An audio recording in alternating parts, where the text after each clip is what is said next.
So God tells him to go anoint this new king, and all the brothers come ahead of him. And this wise guy thinks, Eliab comes in front of him, and he thinks, surely this is the one. He says it with confidence. Surely the Lord's anointed stands here before the Lord.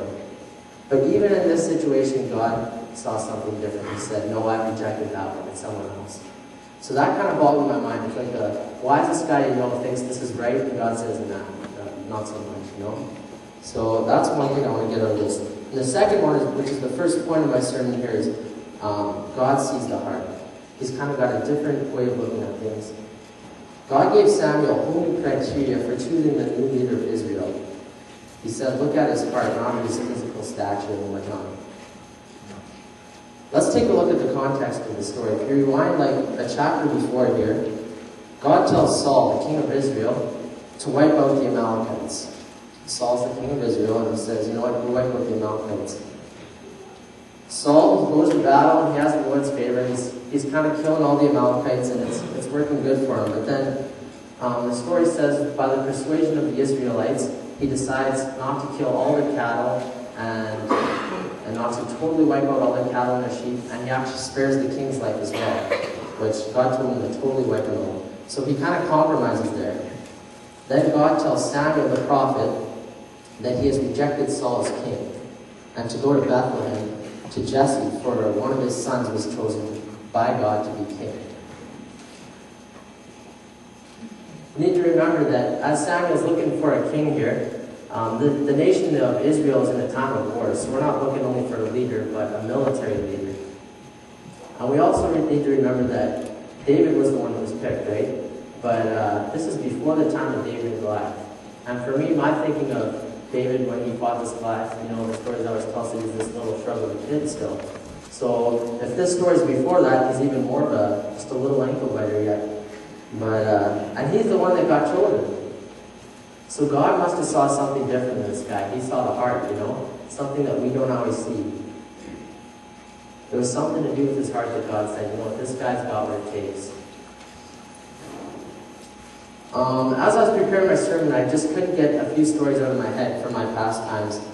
A long time ago when I was back in school, a couple of years, but a long time. I remember recesses. I'm sure there's a lot of people who have character building times in recesses and the bullies and whatnot. I bet you everyone has this character building story about recess. But anyways, there was this one, we had a small class in elementary school, 6 or 7 guys. I can't quite remember, but there was one guy that got picked on a lot. And at recess at the end, often in winter, to pick on this guy's kids would take his jacket and his toque and his mitts and stuff, and they'd throw him in the trees and run away. And then this kid that was getting picked on was always late for class and he'd get in trouble. And so they ran away laughing, and this happened all the time. And so I remember this deep feeling inside me as this would happen, how it just didn't sit right, but I never had the guts to put a stop to it, But it didn't sit right with me. My conscience was just killing me. But then all of a sudden the day came when it was my turn. The guys decided, Andy, we're tired of doing this. Why don't you do it? It's fun. You've got to do it. And so I really remember this moment. It's about 30 seconds that I got to make a quick decision here, Do I stand up for the kid or do I take his toque or whatever? And so maybe you should plug your ears, Mom, but I actually took the guy's toque and I grabbed it and I threw it in the trees. I thought I could please both sides. Then after, once the boys had left, I went and grabbed it, gave it back, and said, sorry about that, it was just a joke type of thing. But I just remember the big decision in and just my heart, how it was just torn there. I also remember later on in life, in elementary school, same kind of situation, but the desire increased to get higher on the social ladder. We all have this need to be accepted more and get more popular. But I was the good Christian boy with my conscience stopping me from doing a lot of things. But again, I found a way to kind of please both sides and kind of trick my way into doing things. Or so I thought.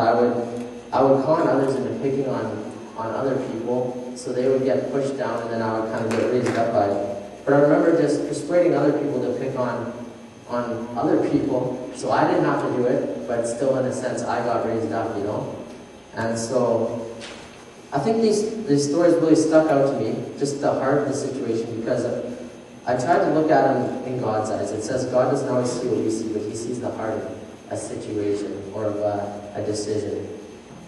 You know, in the first story, when I analyzed these pastimes, my desire was not to hurt this guy at all. My conscience was telling me otherwise. But the desire to please man took over, and they kind of lost that battle. In the second story, my heart desired to be popular, to be the king of the classroom.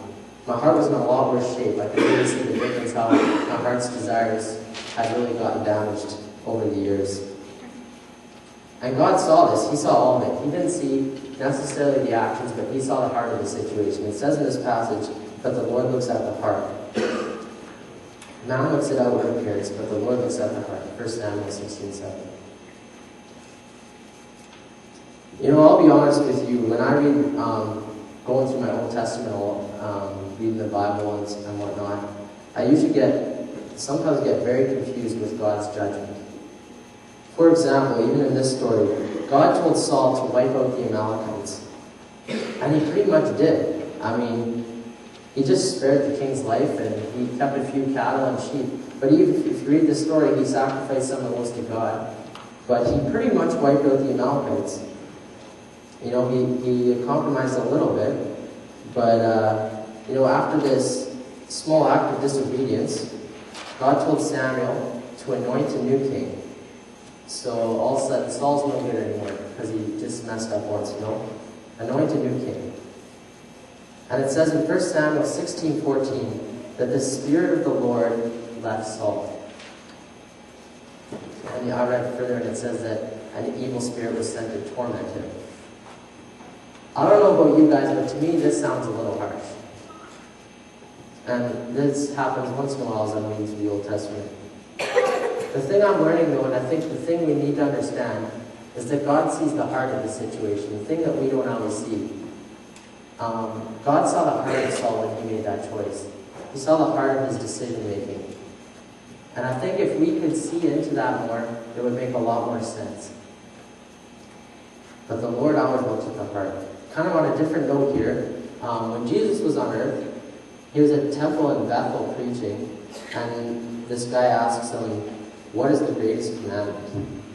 And this particular passage always kind of caught my attention, you know. You got your whole book here, and one guy asks Jesus, what's the greatest commandment? You know, what's the greatest few words you can say? And Jesus replies, to love the Lord your God with all your heart, all your soul, and all your mind. I just liked how this tied in with to love the Lord your God with all your heart. Which brings me to my second point, which is God wants all of your heart. When Billy Graham has a crusade, we've been to the Franklin Graham Festival, some of us, but when they have a crusade and they're preaching, somewhere in his sermon he will say, God wants a relationship with you. And he'll say, you know, God's over here and he sent his son Jesus to die to bridge the gap so you can have a relationship. He'll often preach something along that line. And it got me thinking, what is relationship? How do you define relationship? We all know what a relationship is, but how do you put it into words? And I've heard it defined, and I like this as a connection between hearts. For example, why do people get married? Tax benefits? Do you think that's why people get married? Or maybe some people need some kids to take over the farm, so it sounds like a good idea to get married, have some kids. Some people, you know, they both like vanilla ice cream, so they figured, you know, there's a connection there, we need to get on this. Some people maybe just feel like adding some drama in their life, I don't